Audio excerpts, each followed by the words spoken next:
Hi friends, welcome back to Popcorn சமையல். இன்னைக்கு எல்லாரோட ஃபேவரட் ரெசிபி பாலக் பனீர் எப்படி செய்யலாம்னு பார்க்கலாம் வாங்க. பாலக்கை 2 வாட்டி நல்லா வாஷ் பண்ணி வச்சிருக்கேன்.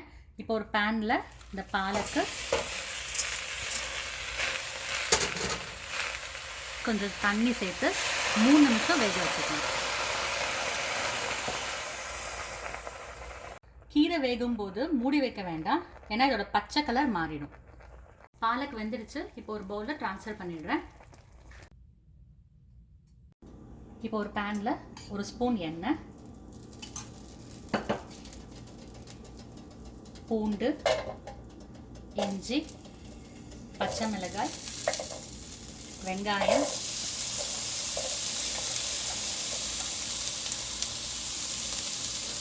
முந்திரி பருப்பு, கொத்தமல்லி, தக்காளி சேர்த்து நல்லா வதக்கிக்கலாம்.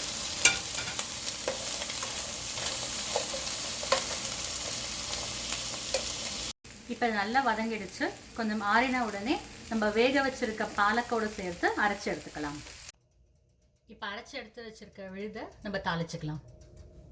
ஒரு பேனில் 2 டேபிள் ஸ்பூன் வெண்ணெய் எடுத்துக்கிறேன். உங்ககிட்ட வெண்ணெய் இல்லைன்னா நீங்கள் எண்ணெயும் சேர்த்துக்கலாம்.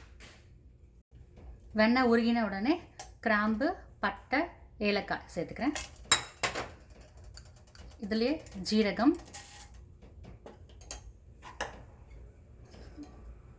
மஞ்சள் தூள், மிளகாய்த்தூள், தனியாத்தூள் சேர்த்து நல்லா வதக்கிக்கலாம்.